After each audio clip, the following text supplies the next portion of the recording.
जय श्री जगन्नाथ भाई माने आज सर्वप्रथमे गुरुदेव गणपति और जगदम्बा को प्रणाम करी आज आम आम वास्तु सेशन आरंभ करिया। वास्तु सेशन क्रम आमे एनवायरमेंटल इफेक्ट पढ़ुलु जगह को सिलेक्ट करबा पई एनवायरमेंट रो कोन कोन इफेक्ट रहउची माने सेटार ओडिया रे जदी आज इट इज कुआ जो वास्तु मते स्थान निर्वाचन रे परिवेश रो भूमिका एरा आमे प्लेलिस्ट बनैछु। जो माने पढ़ुचंदी भलो जो माने न भी पढ़ुचंती से माने जाई कि फ्री टाइम रे से प्लेलिस्ट रो जाई देखि परिबे। एथरा आमे दीटा मुख्यतः करिछु। पॉइंट नंबर 1 मनुष्यकृत जिनिस गुडाक जेमति रहला श्मशान रहिला स्लॉटर हाउस माने जोडी मांस कटा होची सेटा रहिला एवं जो स्कूल रहिला मंदिर मस्जिद रहिला सेठी रहिले कोन तम घर को इंपैक्ट हो सेटा भी सरी जाईची एवं प्राकृतिक परिवेश मते जदि कोन सराउंडिंग रहिला सेटा को दिगरे केमति रहिले कोन इंपैक्ट करिवो से बा माने घर को बा से प्लॉट को सेटा कि आमे छाड़ देइछु। आज आमे तार एंड सेशन टा नउछु। एटा गोटे सम्यक रे एंड सेशन ये किंतु एंड हबनी आगु जो आमे भी वीडियो बनैबु या ऊपर एटा एई प्ले लिस्ट रहबो किंतु आज एबे पई फॉर द टाइम बिंग आमे एटा को कंप्लीट करिकी आमे नेक्स्ट एबे सेशन स्टार्ट करिवा जे कालीठू वास्तुर कि जदि गोटे पूर्व दिक मुखा घर हबो ताले ताला पूर्व मुखा घर कोन कोन सब रहया दरकार पश्चिम मुखा हला कोन केमिति हवा दरकार सब अष्ट दिग मुखा घर किभଳି ଭାବରେ ହବା ଦରକାର ତାରି ଉପରେ ଆମେ ଗୋଟେ ବିଶଦ ପ୍ଲେଲିଷ୍ଟ ବନେଇବା ତାପରେ ଆଲୋଚନା କରିବା। ତେବେ ଚାଲନ୍ତୁ ଆରମ୍ଭ କରିବା ଯେ ସର୍ବପ୍ରଥମେ ଆଜି ଆମେ ଜାଣିବା ଯେ ବୃକ୍ଷ ଆଜି ଆମେ ପଢିବା ଯେ ବାସ୍ତୁମତ ସାଇଡ ସିଲେକ୍ସନ ରେ ଯୋଉ ବୃକ୍ଷ ଗୁଡାକ ରହୁଛି ମାନେ ଗଛ ଗୁଡାକ ରହୁଛି ସେଗୁଡା କିଭଳି ଭାବରେ ଆମ ପ୍ଲଟ କୁ ଇମ୍ପାକ୍ଟ କରୁଛି ବା ପରିବେଶକୁ ଇମ୍ପାକ୍ଟ କରୁଛି। ଭାଇ ଦେଖ ଆଦିମ କାଳରୁ ଗଛକୁ କୁହାଯାଏ ଗଛର ଯୋଉ ସେକ୍ସନ ଟାକୁ କୁହାଯାଏ ବନସ୍ପତି। ମଣିଷ ଆଉ ଗଛର ଏତେ ଅଙ୍ଗାଅଙ୍ଗୀ ମାନେ ସମ୍ପର୍କ କହିବା ବାହାରେ। ଆଉ ଗଛ ହିଁ ମଣିଷର ପ୍ରକୃତ ବନ୍ଧୁ। ଏଇଟାକୁ ଆମେ ଛୁଆ ବେଳେ ଯେତେବେଳେ ଆମେ ଛୁଆବେଳେ ପଢୁଥିଲୁ ସାମାଜିକ କି ବିଜ୍ଞାନ ଆମେ ପଢୁ ଗଛ ହିଁ ମଣିଷର ପ୍ରକୃତ ବନ୍ଧୁ। ସିଏ କାଠ ଦିଏ ଆଉ ଆମର ପରିବେଶ ର ଯୋଉ ସାଉଣ୍ଡ ଭାଇବ୍ରେସନ ଗୁଡାକୁ ଆବଜର୍ବ କରେ କେତେ କଣ ତାର ମୁଁ ଛୁଆ ବେଳେ ଗଛ ଉପରେ ସାଇନ୍ସ ପ୍ରୋଜେକ୍ଟ କରିକି କେତେ ପ୍ରାଇଜ ଆଣିଛି। ଏଇଟା ସବୁ ସ୍ମୃତି ମେମୋରିର କଥା। ଏବେ ଆମେ ବାସ୍ତୁ ପଢୁଛେ ତ ଆମେ ବାସ୍ତୁ ବିଷୟରେ ଡିସ୍କସନ କରିବା। ଦେଖ ଗଛ ଆମକୁ କଣ ଦିଏ? ସର୍ବପ୍ରଥମେ ଗଛ ଆମକୁ ଖାଦ୍ୟ ଯୋଗାଏ। ପଏଣ୍ଟ ନମ୍ବର 2 ଗଛ ଆମକୁ ଅକ୍ସିଜେନ ଦିଏ ବାୟୁ ଦିଏ।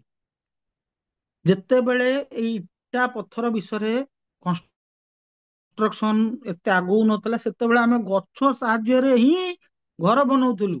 ବାଉଁଶ ଛଣ ନଡା କାଠ ଏଗୁଡା ସବୁ ଗଛର ହିଁ ପ୍ରଡକ୍ଟ ଥିଲା। ଆଜି ବି କବାଟ ବନୁଛି କାଠରେ ନା ତା ଗଛ ସହିତ ଆମ ରିଲେସନସିପ ଦେଖ। ପରିବେଶ ସନ୍ତୁଳନରେ ଯଦି ଜଙ୍ଗଲ କ୍ଷୟ ହବ ତାହେଲେ ୟା ପୃଥିବୀ ଉପରେ କିଭଳି ଭାବରେ ଇମ୍ପାକ୍ଟ ପକାଅ ସମସ୍ତେ ଅବଗତ। ତେଣୁ ଗଛ ଆମର ପ୍ରକୃତ ବନ୍ଧୁ। ହେଲେ ଏଇ ଗଛ ଯେତେବେଳେ ବାସ୍ତୁ ଉପରେ କଣ କିଭଳି ଭାବରେ ଇମ୍ପାକ୍ଟ ପକାଏ ତାହା ଆମେ ଆଜି এই ବିଷୟରେ ଡିସ୍କସନ କରିବା। ଯଦି ଘରର ମୁଖ୍ୟ ଦ୍ୱାର ସାମ୍ନାରେ ଗଛ ରହିଲା ତାହାକୁ କହନ୍ତି ବୃଷ ବେଧ ବା ବୃଷ ବାଧକ। ଗଛର ଠିକ ଫ୍ରଣ୍ଟ ଆମ ଘରର ଠିକ ଫ୍ରଣ୍ଟ ଗେଟ୍ ସାମ୍ନାରେ ଯଦି ଗଛ ରହିଲା ସେଇଟା ବାସ୍ତୁ ମତେ ଘର ପାଇଁ ଶୁଭ ନୁହେଁ ଅଶୁଭ ଅଟେ। ଏବଂ ଏହାର କଣ ଇମ୍ପାକ୍ଟ ପଡେ ନା ଏଇଟା ଛୋଟ ପିଲାଙ୍କ ଉପରେ ଏହାର ଇମ୍ପାକ୍ଟ ବହୁତ ମାତ୍ରାରେ ପଡେ। ଠିକ ଅଛି। ଯଦି ଗୋଟେ କୌଣସି ଘରେ ଗୋଟେ ଗଛର ଛାଇ ଆରାଉଣ୍ଡ ଦିନ 9ଟାରୁ ଆରମ୍ଭ କରି 3ଟା ଯାଏ ଗଛର ଛାଇ ପଡେ ତାହେଲେ ସେଇ ଘରେ ଯୋଉ ଲୋକମାନେ ରହୁଥିବେ ସେମାନେ ମାନସିକ ପୀଡା ଅନୁଭବ କରିବେ। ମାନେ ଘର ପାଖରେ ଯଦି କୌଣସି ଗଛ ଥାଏ ଏବଂ ଗଛର ଛାଇଟା ଦିନ 9ଟାରୁ ଦିନ 3ଟା କି 10ଟାରୁ 4ଟା ଏଇଭଳିଆ ମାନେ ପୁରା ଗୋଟେ 8 ଘଣ୍ଟିଆ ଛାଇ ଗଛର ଘର ଉପରେ ପଡୁଥିବ ତାହେଲେ ଜାଣିବ ଯେ ସେ ଘରର ଲୋକମାନେ ନିଶ୍ଚିତ ଭାବରେ ମାନସିକ ପୀଡାରେ ଜର୍ଜରିତ ଅଛନ୍ତି। ଏଇଟା ହେଲା ତାର ସିମ୍ପଟମ।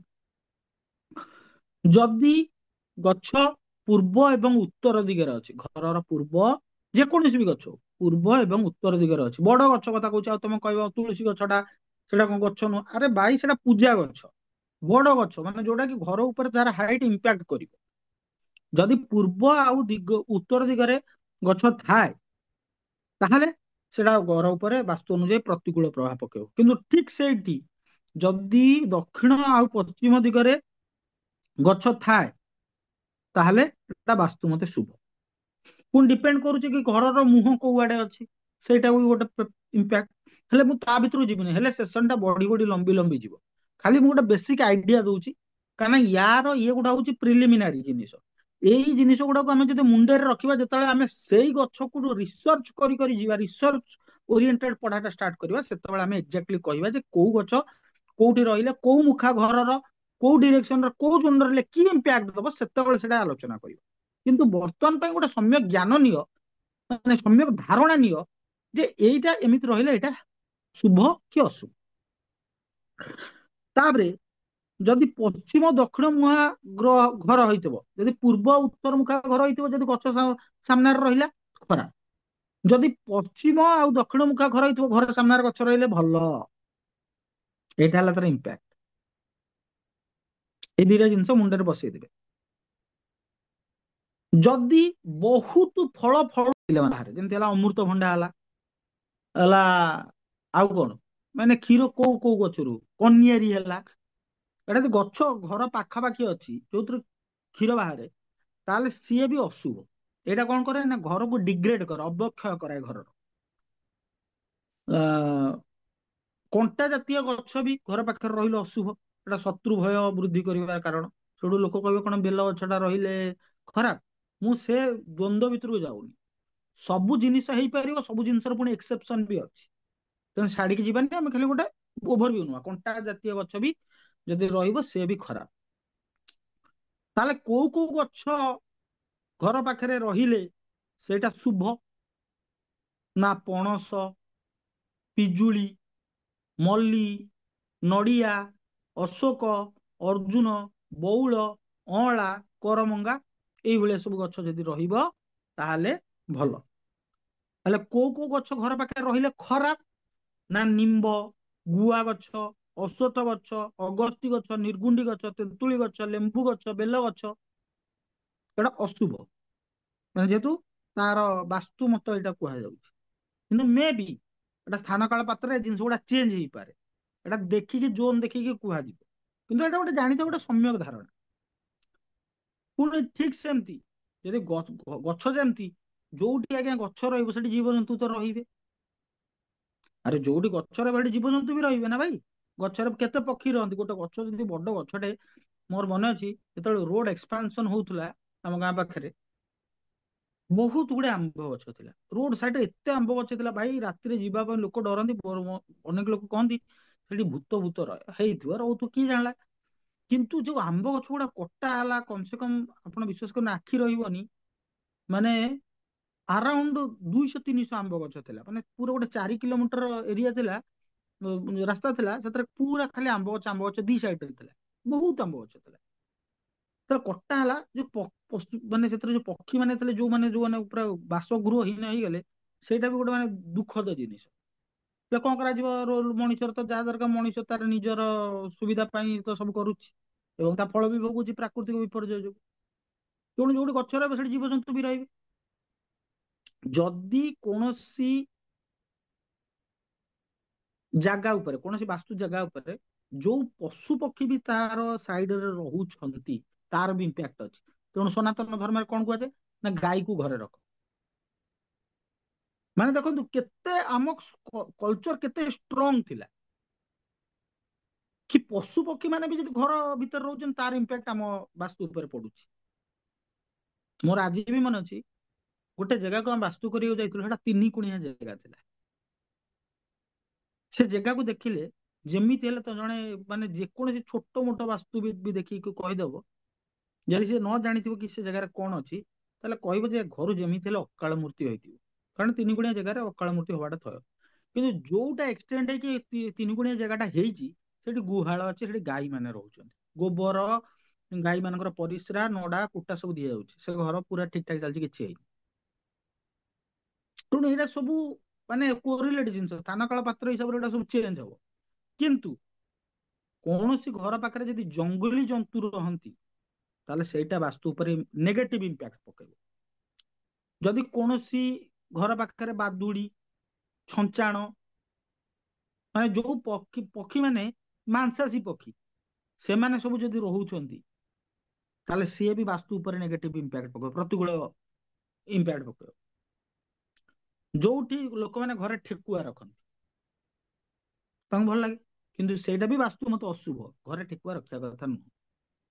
କାହିଁକି? ଯଦି ଠେକୁଆକୁ ଘରେ ରଖିବ, ତାହେଲେ ସେ ଘରର ଲୋକମାନଙ୍କ ମନ ଉପରେ ଏମିତି ଇମ୍ପାକ୍ଟ ପଡିବ ଯେ ଘରର ଲୋକମାନେ କେବେ ସୁଖୀ ରହିବେ ନାହିଁ।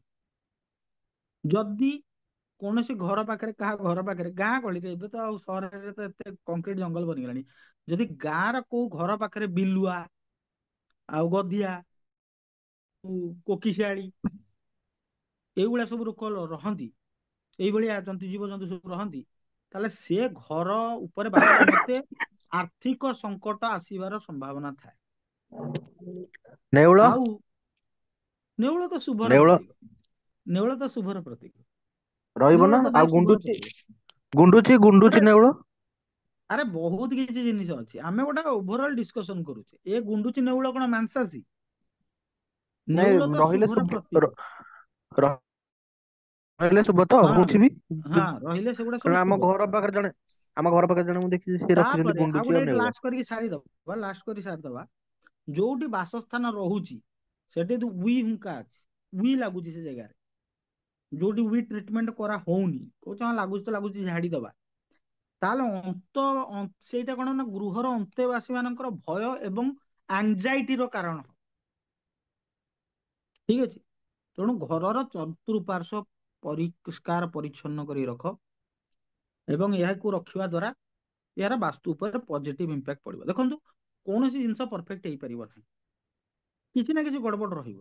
ହେଲେ ଆମେ ଆଜି ଗୋଟେ ପଢିବା ହିସାବରେ ଏଇ ଜିନିଷଟାକୁ ଡିସ୍କସନ କରୁଛେ। ଯେତିକି ଆମେ କରେକ୍ଟ କରିପାରିବା, ଆମେ ଠାକୁରଙ୍କ ଦୟାରୁ କରିପାରିବା। ଯଦି ନ କରିପାରିବା, ତାର ନେଗେଟିଭ ଇମ୍ପାକ୍ଟ ଆମ ଉପରେ ପଡିବ। ତ ଆଜିର ସେସନ ପାଇଁ ଏତିକି। ପୁଣି କିଛି ନୂଆ ସେସନ ସହିତ ଆମେ ଡିସ୍କସନ ଜାରି ରଖିବା। ସମସ୍ତଙ୍କୁ ଜୟ ଶ୍ରୀ ଜଗନ୍ନାଥ।